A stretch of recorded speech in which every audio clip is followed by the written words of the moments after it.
Hi everyone. So today I'm going to do something a little bit different.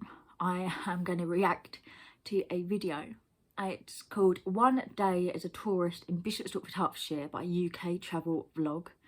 So I've never really done a react video before, so we'll see how this goes. But I actually haven't watched this yet. So I'm intrigued to know how he finds my little town. He seems to have done a lot of these little videos for different towns and areas around kind of Hertfordshire and Essex. He's also done Harlow and Stortford. So if you like this video, I might react to those as well. But yeah, let's see what he thinks of my little town. Welcome to another episode of A Day in the UK, and today we are in Bishop Stortford, which is a historic market town in Hertfordshire. And right now I'm standing in Castle Gardens. We're going to check out Waitmore Castle, but let me tell you a little bit about Bishop Stortford first. So the town took its origins from the ford over the river, now known as the Stort. And the town is not named after the river, actually it's the other way around. Anyway, let's check out this Waitmore Castle, shall we? Right, I'm at the top of the mound where the castle would have sat, and there's some scattered ruins. Cracking place to have a picnic actually, if it's a nice summer's day. At the moment it's looking a little bit ominous, but lovely place to sit. Let's talk a little bit about the castle, shall we? When William the Conqueror came to England in 1066, he ruled the county ruthlessly, constructing motte and bailey castles at strategic positions. Waitmore Castle, like Berkhamsted Castle, guards the way north from London. Later roads, canals and railways have used the same crucial routes. I've never been up the castle. As a child you used to walk up there once a year, once a month, and you could get the key from the council offices. But nowadays I think you can just walk up there. And also I didn't know that about the town. I knew we were linked to the river's name somehow, but I didn't know which way round. But yeah, I've actually never been up the castle. Like I say castle, it's a big mound. But yeah, let's see what he thinks of it. Top of the motte, only the last remains of stone walls are visible as evidence of various medieval building phases. These walls, however, go down at least 2.2 metres into the motte, and no doubt in part represent the rebuilding work done by King John after having previously destroyed it. The castle belonged to the Bishop of London, and between 1209 and 1213 John was at complete odds with the church to the point of open hostility. The later history of the castle concerns its primary use as the Bishops of London's own prison. Gradually in late medieval times the castle became less important, as under the Commonwealth confiscations in 1649 the site was sold and the useful material was used to build an inn, the Cherry Tree, which is no longer in existence. Can't get out of Castle Gardens because I met this fella, right? What's your name, mate? Tom. Tom, what were you telling me there, mate? So if you go into town, yeah, I don't know how factual this is. Yeah. I've only lived here for the last 3 or 4 years. Okay. But they re-diverted the river, so the river actually used to run through town. Okay. And there used to be a big old sort of wooden bridge that the river used to run under. Oh, amazing. Yeah. But they knocked the river out. Okay. Sorry, they knocked the bridge down. And when do you reckon that would have been then? That would have been probably in the early 1850s. I was going to say, yeah. 1860s. So the story goes, and legend says, the oldest buildings in Bishop Stortford are still connected. So there's supposed to be underground tunnels. So I've heard the rumours of the tunnels. I've also heard that they're closed. And they go from like one of the pubs, well it used to be a pub, it's now a restaurant, all the way down the high street to the mound. And nobody in history that I've known has managed to walk under them because they've all been blocked off. But it's interesting to hear somebody else talk about these mysterious tunnels that are supposedly are in the bottom of the town, but I've got no idea if they actually exist. And one underground tunnel was actually supposed to lead from this mound all the way into town. No way. Where the older buildings are. Oh, I'm loving that. And there's more like connections of tunnels underneath. Right, hang on a minute, right. Any of you secret Stortford buffs know anything about these tunnels, right? Because we'd like to go in there. You'll come along, won't you? I'd come along. Yeah, I've been looking for these tunnels since I've been up. I bet everyone's been looking for these tunnels. I want to get myself inside these tunnels. I love a tunnel. But that's amazing, mate. Thank you very much. My pleasure. I'll get on my way. Before you go, Stortford or Bishop Stortford? Bishop. Right, so I call it Stortford. I've lived here all my life. But actually the correct name is Bishop Stortford with an apostrophe. Our train station spells it wrong, Royal Mail spell it wrong, and numerous other businesses spell it wrong. But it's actually got the apostrophe in Bishops and then Stortford. But I tend to find airport staff call it Bishops and locals call it Stortford. Just depends where you're from to how you call it and what you call it. Stortford. Right. It's the correct vernacular. Lovely. Thank you very much, mate. No nice worries. to meet you. Pleasure to meet you. Cheers. Take care. Ta-da. Okay, time to leave Castle Park, and with a wall memorial in the backdrop, we are off to the Bishop Stortford River Walk. Let's do it. So I've taken a little gander through Bishop Stortford before, but I've not really explored it, and I've never been on this river walk. Just imagine living in one of these gorgeous little narrow boats or just on the side of the canal. Stunning. Bishop Stortford grew up as an ancient river crossing and Iron Age settlement at Walbury Dells. Just 2 miles downstream on the Essex side of the river dates from about 400 BC. After 1769, the River Stort was made navigable and the town became a stop on the main coach road between Cambridge and London. This really is an ancient river. The River Stort is mentioned in the 1086 Domesday Book. By the 18th century, there were 4 mills driven by the... Right, so I knew about the mills. I actually didn't know we were mentioned in the Domesday Book, which is interesting. Like, obviously we learn so much at school, but you don't learn so much about your local town. And obviously we learnt about Domesday and 1066 and all that kind of stuff, but we didn't learn about our town's importance in it. So that's quite an interesting fact. I would like to know, actually, where he gets his information from. Like, has he really researched this? Is it out of history books? I'd be interested to know where he gets his information from. I really wish I'd been in town when this guy's vlogging for the day. I would have been quite interested to follow him around and see where he's got his information from. Stort, indicating the importance of grain for the local economy. The Stort navigation was opened for commercial use towards the end of 1769, with barges carrying various products such as rye, wheat, malt dust, barley, oats, coal, lime, and particularly malts from the important malting industry in Bishop Stortford. So as you can see, I've left the river and I'm on the way to the museum, but as I approach it, which is the South Mills Arts Centre, that's where the museum and the Arts Centre is, I've just seen something interesting, so I'm going to cross the road and show you. Bit of information, it's not always been called the South Mill Arts Centre, it used to be called the Rhodes Centre, and due to riots within kind of the lockdown, I say riots, protests, it got renamed. But if you still look on certain maps, such as Google Maps and iPhone Maps, it comes up with both names. So yeah, we were trying to cut the ties with the name, but a lot of maps haven't updated. But I'm interested to see what this interesting thing he's found is. Road and show you, right? Come with me. Here it is. You see these? These are almshouses. Check them out. Okay. But there's a little plaque over here. King's Cottages, 31st of October 1905, erected by Sir Walter Gilby, Bart, in memory of his wife. So why are they called King's Cottages? Well, I'll tell you why. King Edward VII passed along South Street on the day the almshouse foundations were being laid, and he allowed them to be named King's Cottages. They were founded in 1906 by Sir Walter Gilby of Elsenham, the gin magnate, in memory of his wife. South Mill Arts. Let's check it out. Chris, is it? Chris. Chris, nice to meet you. And I hear you're the curator of the museum. Of Bishop Stortford Museum, yes. Pretend I'm a complete novice on Bishop Stortford, because I am. So yeah, we had a Roman settlement here. Yeah. In the 17th, 18th, 19th centuries, the river was incredibly important for us. It's not a canal, it's a navigated river, which linked us to London. And if you don't mind with me, there's sure. a fabulous quote that Go on. dates from that time.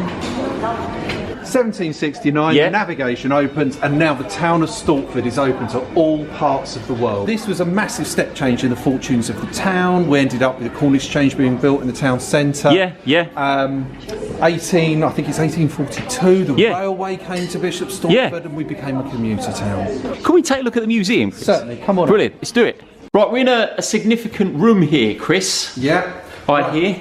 This is the room that the infamous, in the modern world, Cecil Rhodes was born in. What we try and do in this room is just take you on the journey from that little boy who loved cricket when he lived in Bishop Stortford to the figure who now graces the front of Oriel College. Oh wow. and is the centre of such controversy. And this is the story of how that person grew. Oh, somebody once asked me, why did Bishop Stortford develop in the way that it did? And my answer was, we were on the way to somewhere else. We've always been somewhere where people ended up going to while they were going to somewhere else. Really interesting to hear about all these people that have stayed over in Bishop Stortford or as a stopping point, because, as I said, we never learned any of this at school. We might have been more interested to learn about our own town than, say, London, Chelmsford, Cambridge even, because we can relate to it. Bishop Stortford used to have an awful lot of stopping-ins, like coach houses and pubs and things like that. There's a crossing point called Hockrell Lights, and it used to have a pub on every corner. There is now only one left, and a lot of the pubs, traditional pubs, have closed down as well, or become restaurants or just flats. They're just gone. But I've actually never looked around the museum. I know, awful, considering I've lived here 28 years. I've never looked around it. I think I might need to take a trip and have a look, try and actually learn some bits about my town. But obviously I knew about Cecil Rhodes, that's what I was trying to say. Obviously we're trying to cut the ties with him a little bit due to, obviously, how that story ended. But yeah, I need to obviously go look around this museum and learn a bit more about my own town, I think. It's a stopover, and but they sort of, they're coaching in, so people would actually stay there, wouldn't they? Oh, overnight? Absolutely, yeah. And we had some very famous. Charles II. Yeah. He stayed here. Samuel Pepys, as in the biographer and chronicler of the Great Fire of London and what have you, he stayed here, and he was great friends. He was a fan of the Reindeer Inn. He used to go there, which was. He just said a Reindeer Inn. I've never heard of it, but I think that's an awesome name. Why did nobody keep that? A house of ill repute. Yeah. Run by Betty Ainsworth, who was kicked out of, I think it was Cambridge. She was kicked out for running a bawdy house there. So she set up in Bishop Stortford and was running that there. And Samuel Pepys says that he knew her very well. Look at this. This is actual village stock. Is this authentic? And these are quite an incredible one in that they're a combination. You've got the stocks where you'd have to sit with your feet trapped. And then this rather unpleasant thing, these are manacles that would be used to hold you in place as a whipping post, or in lieu of what they call a pillory, which is when you were held up high. So really not a very nice nasty thing. Yeah. People would have actually had their hands in this very stock.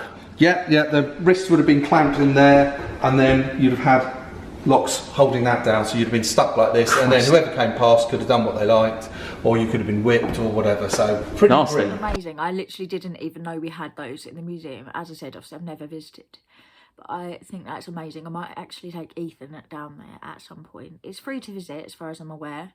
I think there might be certain times, but yeah, it is free to visit. But it's amazing that we've actually got history in our town, and it's not advertised enough. I wouldn't have known about that if I hadn't watched this video. Like, that baffles my brain. My brain's just... So Chris, what you're just saying, there's been some pretty amazing performers here, right? Absolutely. We've had an incredible list of performers here. Through the 1960s, a local guy, Alan Goldsmith, he was a promoter, and he got an incredible bunch of up-and-coming new acts to perform here, right the way through the 1960s and early 70s. And so one of my favourite stories is about Pink Floyd, who played here in April 1967. That is epic. We've also had Elton John. He performed here when he was still known as Reg Dwight as part of Bluesology. Elton John performed here. Rod Stewart was here. You're joking. He was in Soul Traders. No, we've had the Moody Blues. We've had the Who. We've had Cream. I had no idea how significant this place was. And that's in the auditorium, is it? And we're really, really lucky because we've actually still got the original stage. See you later. Thank you so much, mate. Absolutely amazing. Right. I had no idea. I'm going to completely say it before he can. I had no idea some of the people that we've had perform here. Like, that's insane. Like, I've been there and I've seen shows and they are amazing. But I had no idea the big names that had performed in our town. That's like, my brain, I'm learning so much about my town that I had no idea about, and I'm learning it off a YouTube video. Like, what? Fresh from being taken around the museum by Chris, I bumped into Noshi here, There she is. And she's taken me into the auditorium. This is the only theatre here Yes. We do theatre. This can also be cinema. We've got children's shows. Oh, so this doubles up as a cinema as well? Yes, it does. Oh, amazing. Have you got a lot of panto coming up this year? We've got a Christmas show. You've got a Christmas show, right. Panto is something we do. We've got a Christmas show this year. All right. It's called Rapunzel. And like the cinema, how does that work? Is that a projector screen that comes down? Yeah, so if you come on stage. Go on. Here we've got the big projector screen. Oh, Comes right. down from this place up here. Yeah. And then if we look straight at the back, just under those blue lights is where our projector lives. So we amazing. just bring this screen into here, hit it with the projector. Yeah. We've got our own little cinema, which is lovely. Oh, that's beautiful. Nosheen, take care. Yeah, you too. All the best, yeah? What about that? You know what I can't believe as well? I had no idea about the musical history there. Bowie, Elton John, Cream, Pink Floyd, and that's just a few of them. Absolutely incredible. Right, I am now on the way to the Little Arts Workshop. I'm not going to tell you what it's for, it's a surprise. So I'll see you when I get there. Let's do this. I haven't been to the Little Art Workshop, but Ethan has, so I know what it's about, so I'm going to kind of fast forward this bit.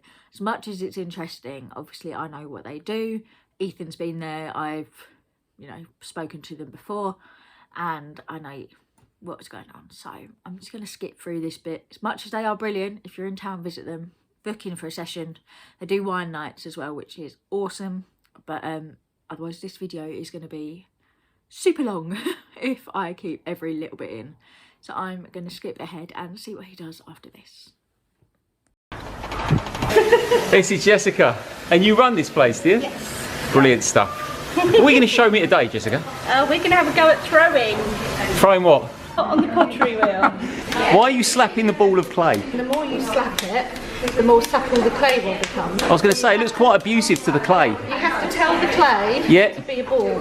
Right. You don't want. I like that. You put your intention into the clay. You're going to become a ball. And then you're going to smack that ball Smack it. really hard. No, is that too hard? Did I? You mean smack it onto the? Yeah. Smack it onto the wheel. This is a great start. Yeah.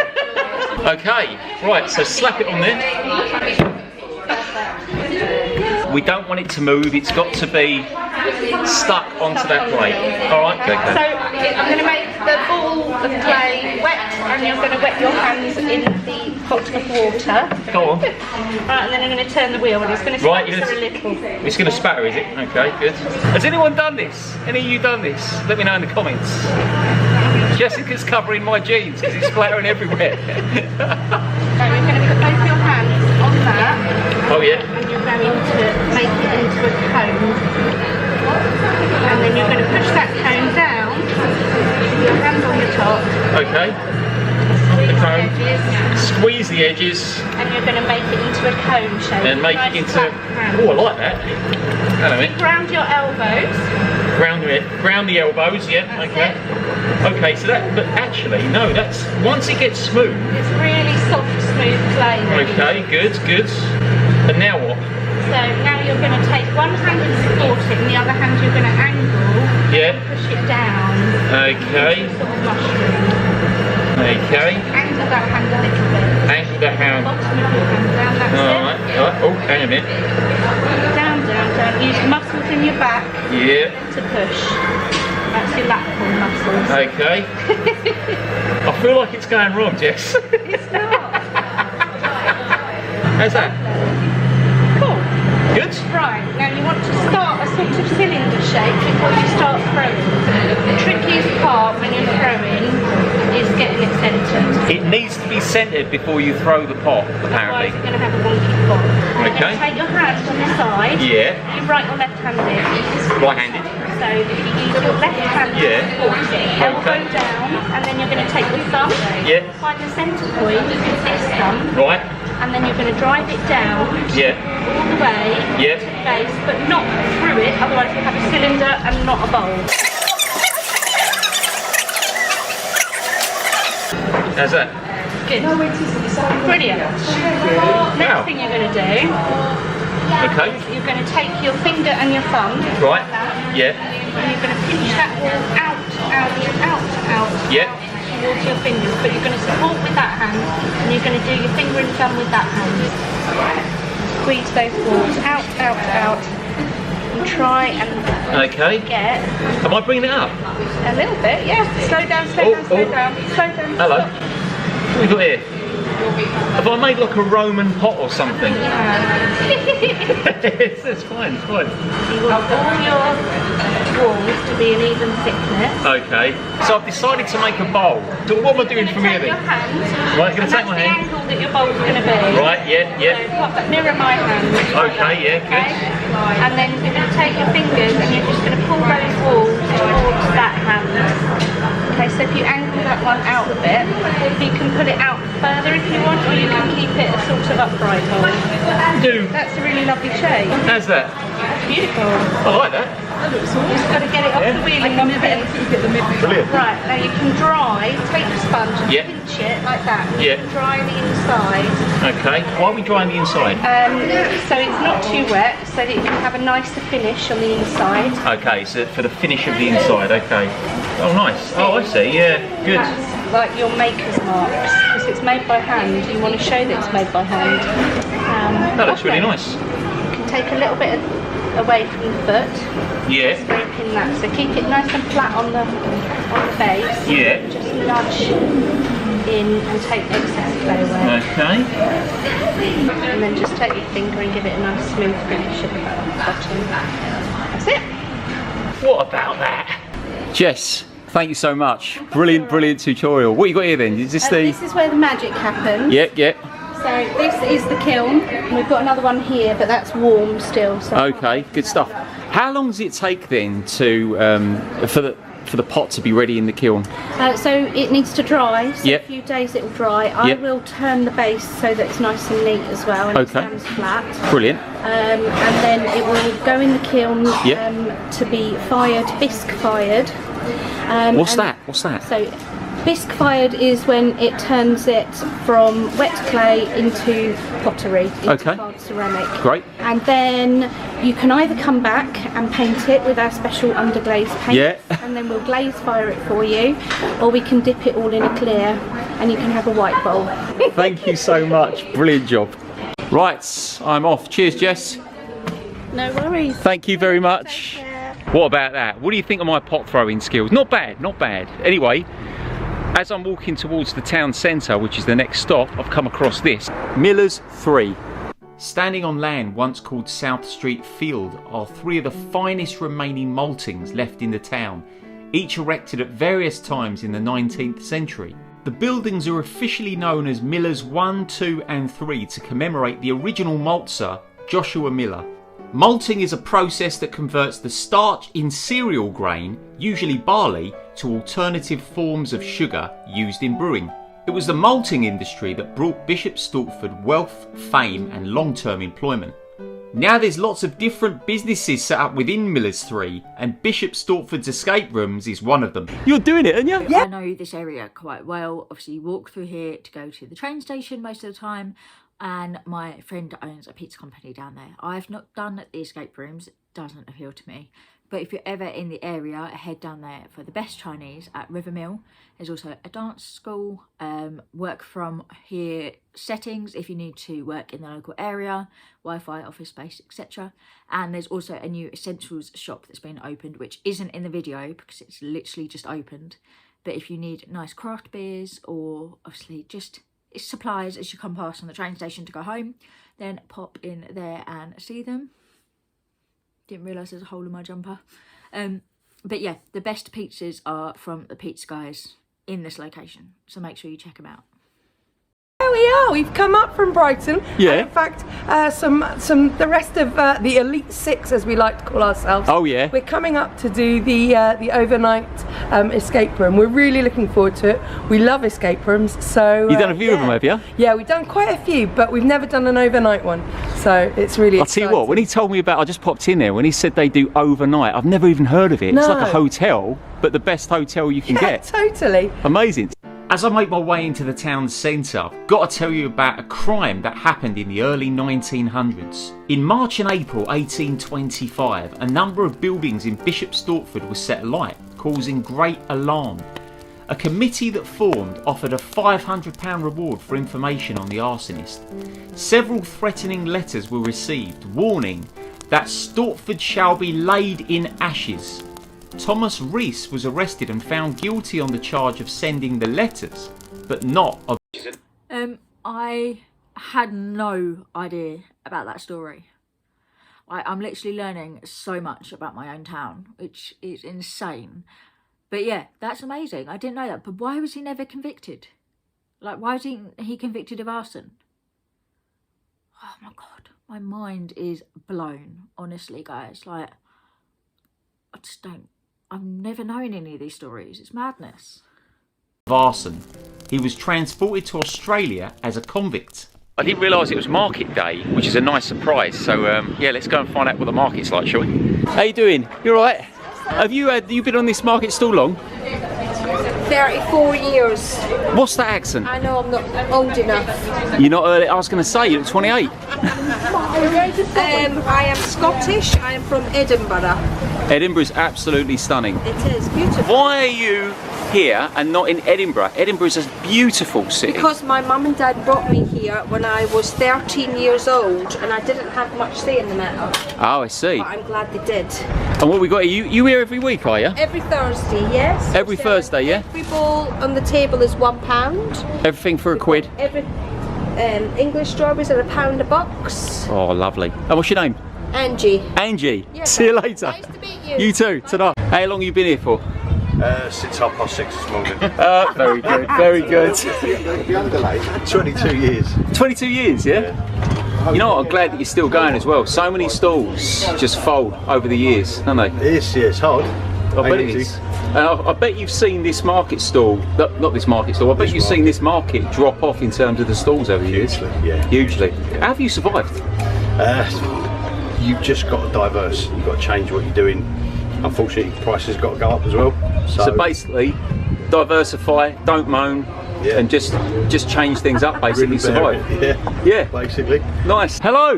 So the market traders in the town are just amazing. They're there every Thursday and Saturday, and they will help you with anything if you need them, especially the watch guy. He will fix most things.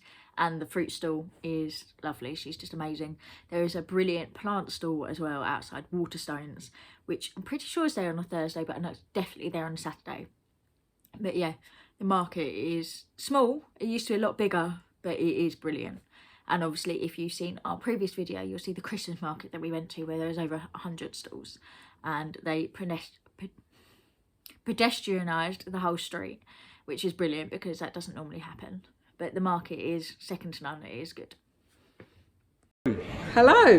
What's your name, lovely? Carla. Carla runs Curious and Creations. And what is it that you sell here? Because it looks like loads of different interesting objects and bits and pieces. Really quirky things. There's lovely, like Abigail Ahern, lovely statues. I would sell specialist paints and materials and lots of different things. I sell these. Oh, you sell these? What is Carla's history? I started off at school and it's all I wanted to do was art. Yeah. That's all I wanted to do was sit in the mountains and paint.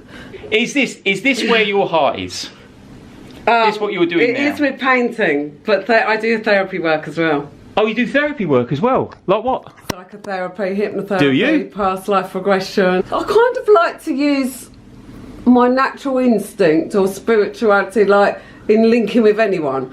So whatever, bringing out what is best for them.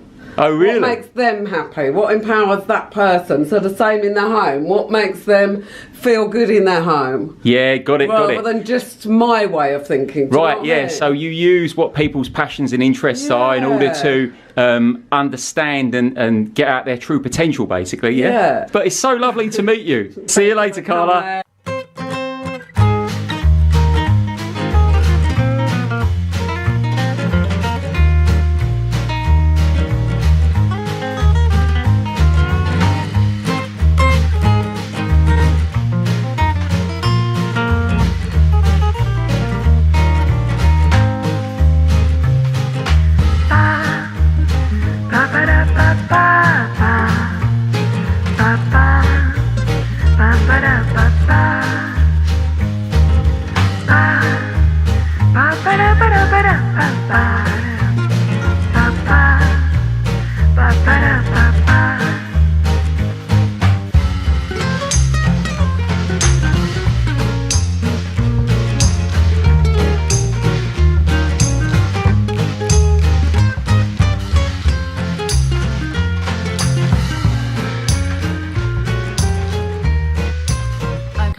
So I'm kind of going to wrap my little video up because I think he's going to end at South Street Pantry. I have never eaten there. Not for, you know, lack of not wanting to, I just haven't. My sister-in-law has, she loves it. She goes there quite often with friends. I've heard brilliant things. Their cakes always look amazing, but I just haven't ended up eating there for some reason. But I think I did when they were a lot smaller, like smaller business. But obviously they've diversified. They're massive now. They are brilliant. Their cakes do look amazing though. If you don't know what they look like, check out their Facebook page or their Instagram because they just look to die for. But yeah, I think this has been a brilliant look at Stortford, to be honest. There's loads of information that he's given me that I didn't know. But I will obviously finish off the video and see if he gives me any more nuggets of information. And then I will tell you my thoughts on his view in Stortford. It wouldn't be a day in the UK if I didn't finish off with a cafe. And I've heard about this South Street Pantry from a few people and online as well. So why not? Let's go and check it out, shall we? Look at this. Hello. How you doing? What's your story then? What's the story behind the South Street Pantry? The South Street Pantry, yeah. We make everything here from like old family recipes. Do you? Yeah. Old family, your family? Yeah, my family. Who's it in particular then? Your mum? My your mum, dad? my dad, and I come from an Italian background, so we're big eaters and big foodies. What's your name, lovely? Danielle. Danielle, lovely to meet you, lovely. Thank you very much. Enjoy. Cheers.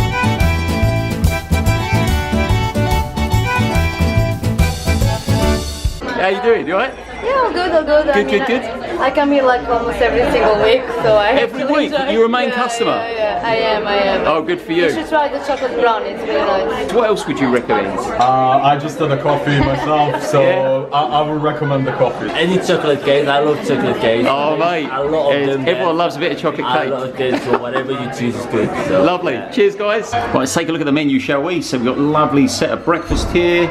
We've got homemade soups, pantry sandwiches, spuds, warm open bagels. Oh yeah, hello. And we've got some pantry lunch alternatives, pulled pork brioche. Hello. And what I really like about this place is, look, the set of teas, loads of different teas. And obviously they have coffee as well. But you know what? It's got to be the tea. Oh yeah. That's beautiful. In my opinion, there's a big difference between loose leaf tea and bag tea. I'm not saying bag tea isn't bad. I mean, I have bag tea every morning. It's fine. But I'm sorry, and you can disagree with me in the comments if you want, but you cannot beat a decent loose leaf tea. This is lovely. She's got the cake list. What's your name, lovely? It's Finley. Finley. It is, yeah. Finley's got the cake list. Right, it's got to be a Victoria sponge. When you're having a loose leaf tea, you've got to go for the classic, right? Yeah, it does. You've got to do it. Victoria sponge cake. Looks amazing. Yeah, there you go. Enjoy. Look at that. Hello. Thank you very much. Wow, look at that buttercream. And that is very important. We need to know if the cake is soft. Oh, it feels soft.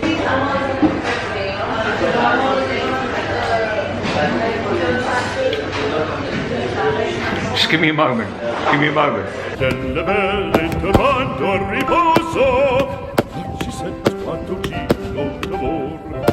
That is absolutely stunning. Beautiful buttercream, silky smooth and sweet with that lovely raspberry jam. Sponge is important, you've got to get the sponge right, yeah? There it is. Lovely and soft. And with the combination of the jam and the buttercream, that is a winner. That is a winner. Look at that again. Check it out. Woohoo! Oh mate. You've got to wash it down with a cup of tea. Get the sweetness and the tea mixed together. Right, I was so impressed with the jam filling I called Finley over and I said, are these your homemade jams? Turns out they are. Tell me, what we got here? Right, today you've got your raspberry jam. Yeah, that is found in your Victoria sponge. Right, so this is the chili jam here. If you want it on the cheese cone or a smashed avocado on toast, that gets layered on the bread. So many options, so many options. Look at these pancakes they're bringing out as well. Wow. Right, I'm going to finish up my cake and my tea. Get yourself to South Street Pantry. Epic. I'm off. See you later. Take care. Ta-da. Right, it's time for me to say goodbye to Bishop Stortford, right outside the brilliant South Street Pantry. Don't forget to like and subscribe, and I shall see you again soon. Cheers. So, I really liked it. I can't knock his video. He's giving us information. He's giving us a good view of Stortford. He's giving us a view of the businesses. He's included local businesses as well, which is brilliant. Like, I cannot stress how much I love supporting small businesses. But brilliant video. If you want me to react to his Sawbridgeworth one, which I will link up here, then obviously comment below and let me know. He also does a day in Harlow as well, which I will also try and link in the video somewhere, maybe up there if it will let me. If you want me to react to that, then let me know. I don't know so much about Sawbridgeworth and Harlow, so I'm intrigued to see what nuggets of information he can give me. But yeah, double thumbs up, he did really well. If you want to check him out, I will include his video up here. And I hope to see you guys again soon. Bye.